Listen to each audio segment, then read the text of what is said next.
తల మీద చెయ్యి వేసి బొట్టు పెట్టినా తాళి బొట్టు మెడను కట్టి బొట్టు పెట్టినా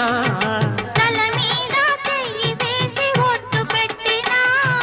తాళి బొట్టు మెడను కట్టి బొట్టు పెట్టినా సన్ని కళ్ళు తొక్కినా సప్తపదులు మెట్టినా సన్ని కళ్ళు తొక్కినా సప్తపదులు మెట్టినా మనసు మనసు కలపడమే